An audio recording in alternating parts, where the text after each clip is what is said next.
예수께서 베다니 나병 환자 시몬의 집에서 식사하실 때에 한 여자가 매우 값진 향유, 곧 순전한 나드 한 옥합을 가지고 와서 그 옥합을 깨뜨려 예수의 머리에 부으니 어떤 사람들이 화를 내어 서로 말하되 어찌하여 이 향유를 허비하는가? 이 향유를 300데나리온 이상에 팔아 가난한 자들에게 줄 수 있었겠도다 하며 그 여자를 책망하는지라. 예수께서 이르시되 가만두라. 너희가 어찌하여 그를 괴롭게 하느냐? 그가 내게 좋은 일을 하였느니라.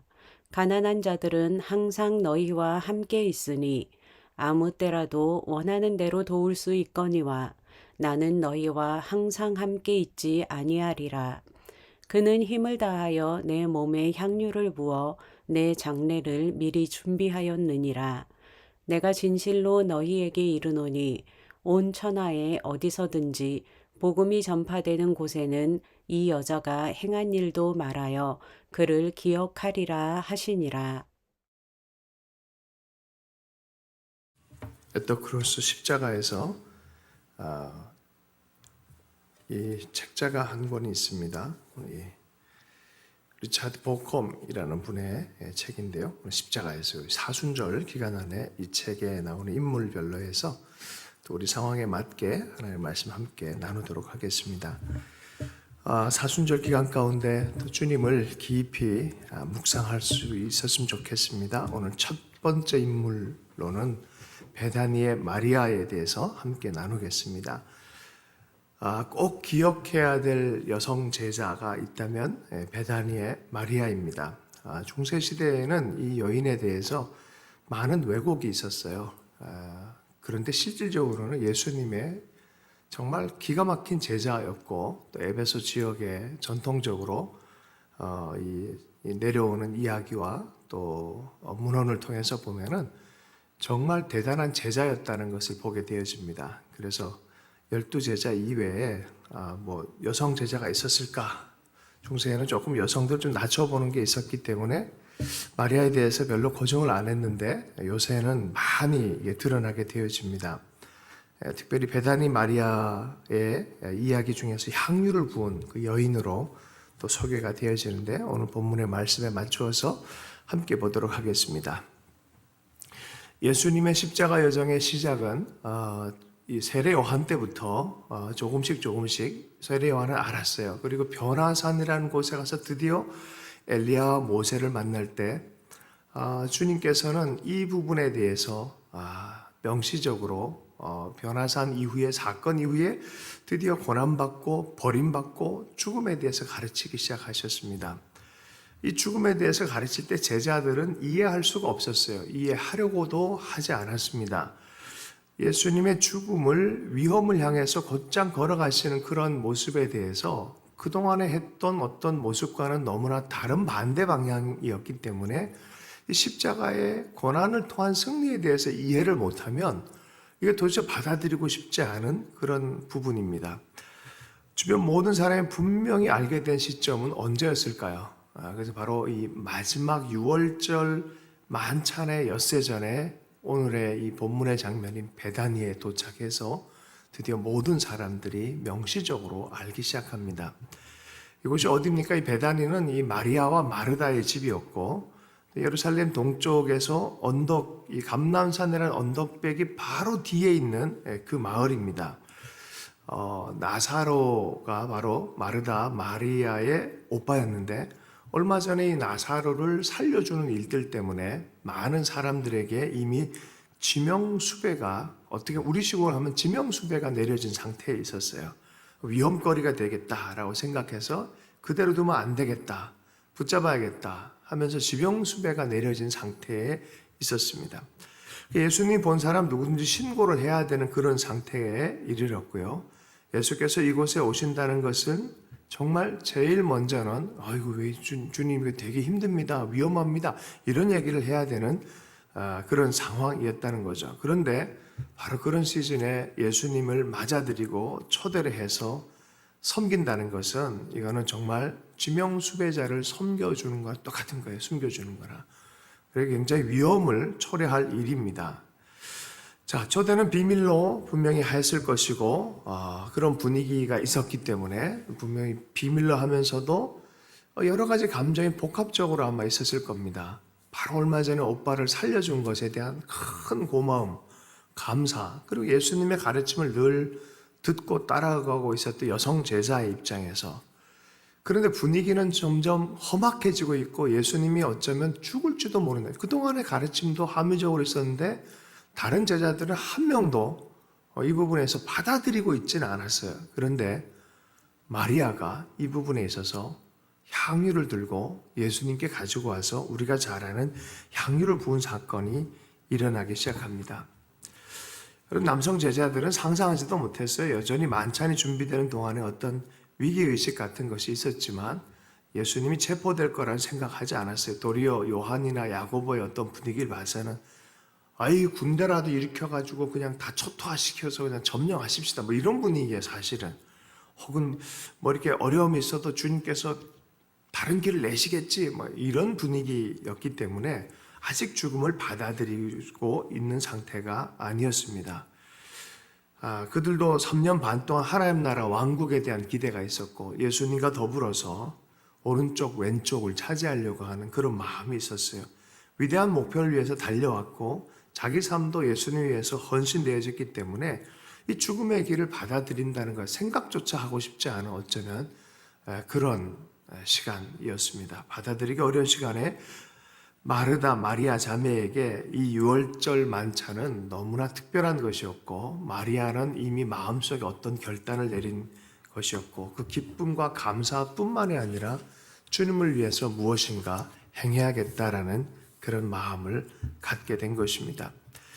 요 성격을 보면 마르다는 굉장히 이 육체적으로 실천적이고 책임감 있는 여인으로 등장을 해요.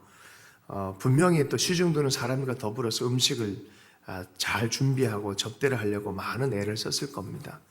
근데 마리아 같은 경우는 어떤 경우입니까? 늘 예수님 앞에서 앉아서 예수님의 말씀을 듣고 또 제자됨에 대해서 생각하고 했던 그런 유형의 사람입니다. 근데 우리가 보면 항상 여성스럽고 어떻게 보면 순종적인 그런 느낌으로 보이지만 사실 그때 관습을 안다 그러면 굉장히 관습과 전통을 그리고 유리벽 같은 것을 깨어버리는 행동들을 많이 했어요. 우리가 옛날에 서당을 생각하면 그 안에서 남성들이 뭔가 가르치고 있고 듣고 있고 얘기하고 있고 토론하고 있는데 여성이 쑥 들어와가지고 막 얘기를 같이 한다. 그건 굉장히 파격인 거죠. 통념을 깨는 그런 일들인 것이죠.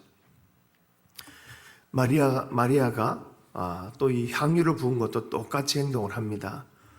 말과 생각과 어떤 분위기를 깨버리면서 일어나가지고 예수님께 붙는 거죠. 그런 일들을 한 것이죠. 고대 중동의 지방의 길에 어떤 습관들이 있어요. 하루 종일 흙길이잖아요. 우리처럼 아스팔트나 잘 정비가 되어진 길을 걷는 게 아니잖아요. 그러니까 하루 종일 먼지길을 걸어가는 거죠. 그래서 사람들이 집을 방문할 때 하는 일들이 먼저는 좀 괜찮은 집이면 하인이 발을 닦아줍니다. 또 대체로 보면 물과 수건을 준비를 해서 손님이 직접 닦게 만듭니다. 주인이 하는 일은 뭐냐면 그냥 머리에 향유 정도만 이제 부어주는 비누와 같은 역할이기도 하고 그 정도 수준으로 합니다. 근데 이 모든 것을 마리아가 다 하는 거예요, 다. 두 가지, 이 모든 걸 다 직접 합니다. 당시 향유는 굉장히 비싼 향유예요. 히말라야에서 수입을 했다고 합니다. 매우 비쌌어요. 여기서 기록을 봐도 한 가족이 1년을 먹을 생활비입니다. 굉장히 많은 가치가 있는 그런 향유입니다. 옥합 자체도 비쌌어요. 이것을 톡 깨어서 붓도록 붓기 시작합니다. 예수님 머리 위에 붓는 것으로 주인의 행동으로 만족하지 않고 그의 발을 씻습니다. 그리고 대신 수건 대신 머리카락으로 예수님의 발을 닦아드립니다. 이런 분위기면 갑자기 여기 대단한 어떤 이 마음의 태도가 있는 거예요. 그 관념과 분위기를 완전히 압도되어진 분위기를 깨버리고 거기 가서 그 일을 할 수밖에 없는 마리아의 마음속에 대단한 결단이 선 거예요, 사실은. 대화의 흐름이 깨지고 관습과 전통에는 파격적인 방식으로 드러나기 시작합니다. 마리아는 자신의 마음을 표현할 무엇인가를 해야만 했다라고 우리는 볼 수밖에 없어요. 그 마음 안에 그런 결단이 생긴 것이죠. 수군수군 됩니다. 제자들이 수군수군 되고 보는 사람들이 수군수군 됩니다. 예수님께서 말씀을 하십니다. 온 천하의 복음이 전파되는 곳마다 마리아가 한 일이 그가 남긴 말보다 사람들에게 더 오랫동안 기념되고 기억될 것이다라고 말을 해주는 거예요. 이 일은 복음과 연결되어진 일이란 소리예요. 복음과 연결되어진 소리. 마리아가 이것을 알고 있다는 소리예요. 대단한 예수님께서 그런 이 마리아를 좀 이렇게 폄하하려고 하는 분위기를 반전시킵니다. 이것은 예수님을 향한 사랑과 감사의 표현, 그 이상의 표현입니다. 정말 사랑으로 섬기는 것에 대한 그 표현인가 동시에 예수 그리스도의 죽음을 받아들이는 행동이에요. 받아들이는 행동. 그 장래를 위한 최선의 표시임과 사랑의 표시예요. 그 예수님의 죽음에 대해서 이것이 하나님의 뜻이다라는 것들을 받아들이는 행동이었어요.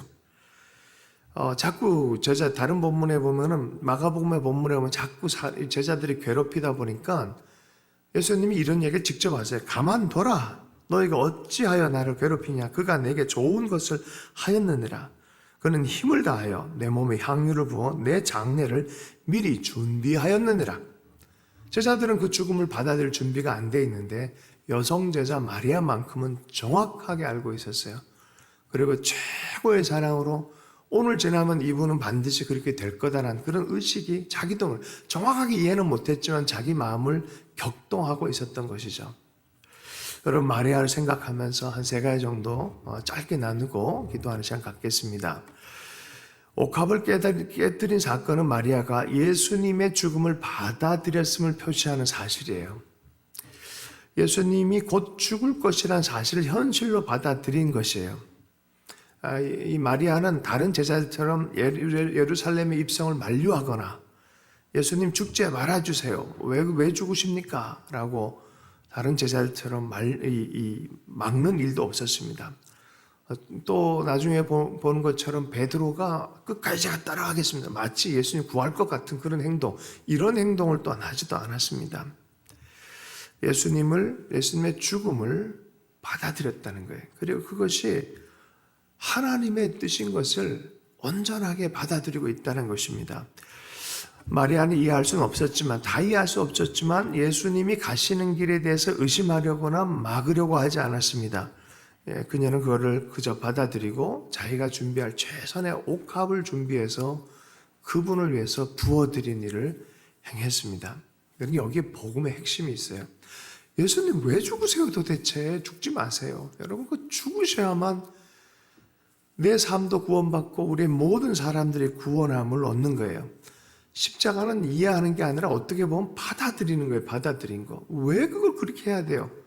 여기 신비가 있어. 아니 그게 무슨 의미가 있어서 주님 죽는다 해서 내 죄가 뭐 어떻게 죽으셔야만 내 죄가 사함을 받는다는 여기에 신비가 있습니다. 하나님이 계획하신 운명의 십자가, 깨달은 유일한 제자가 마리아였어요. 여러분 십자가부터 시작해서 부활까지 제일 먼저 깨닫고 믿음을 끝까지 작은 믿음으로 붙들고 있었던 제자들은 바로 여성 제자들이었어요.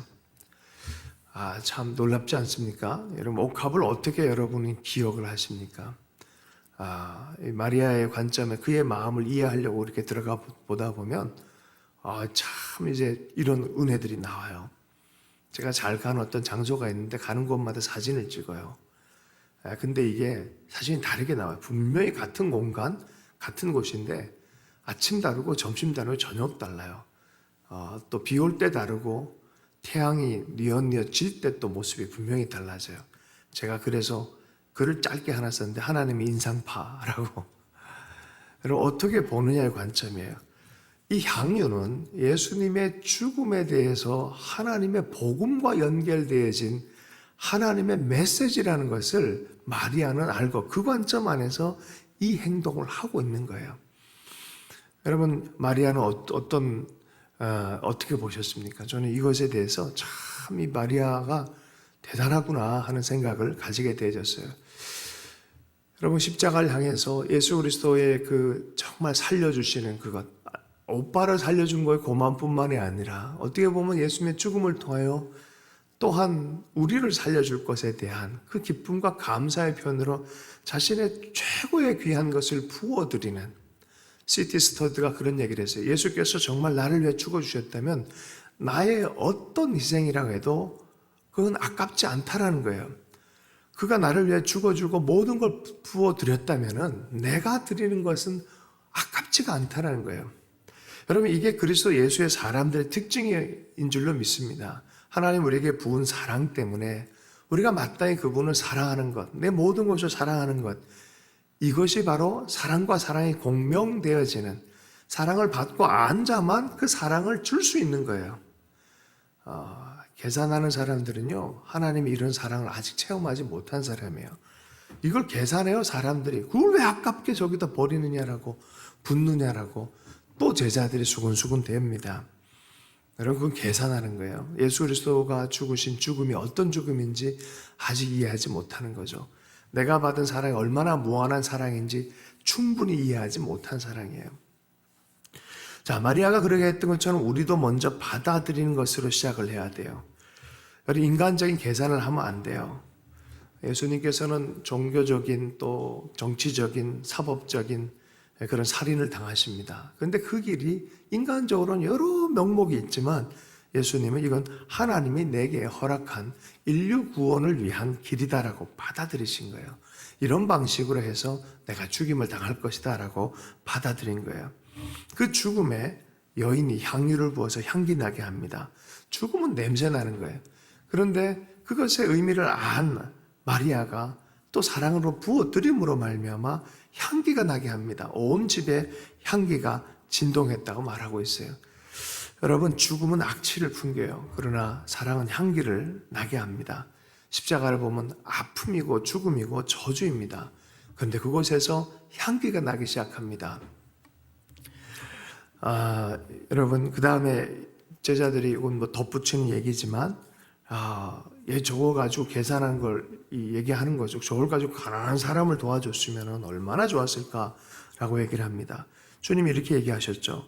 아무 때나 원하는 듯이 가난한 자는 늘 있다. 그건 뭔 소리입니까? 인정한다. 그건 당연히 도와야 된다.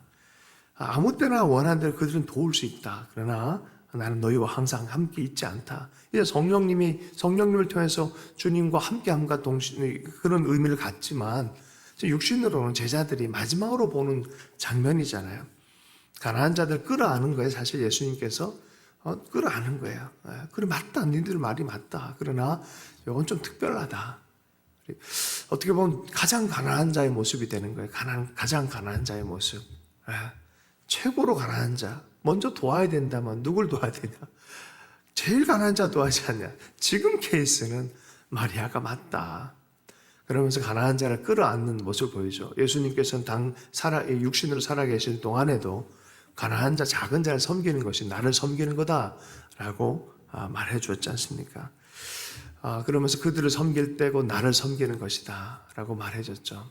여러분, 또 예수님께서 마지막으로 가난한 자들과의 연대하는 모습, 또 그들 안에 늘 함께 해주면서 그리스도인들이 그렇게 살아갈 것, 십자가 지는 의미, 가장 가난한 자, 저주받은 자, 죄인의 모든 눈물 흘리는 자들을 다 끌어안고 죽어주신 의미, 바로 그것을 위해서 마리아가 향유를 부었다는 거예요.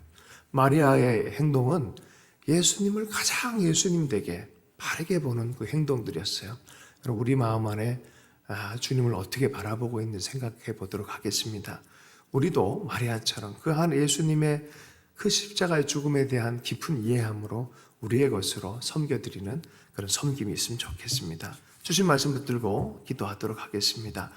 하나님 아버지, 꼭 기억해야 될 여인 하나님 베다니의 마리아를 생각해 봅니다. 하나님 예수님의 죽으심, 바로 그 놀라운 사랑에 대해서 우리가 간과하지 않길 원합니다.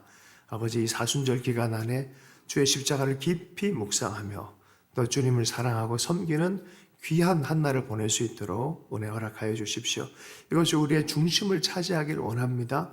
복음 되신 예수 그리스도, 그 죽음을 통하여 하나님 아버지, 우리가 놀라운 사랑을 얻었는데 그 베푸신 사랑에 우리도 사랑으로 아버지 하나 화답하는 그런 인생 될 수 있도록 오늘도 은혜로 역사해 주시고 기도 가운데 좀 충만하게 인도하여 주시옵소서.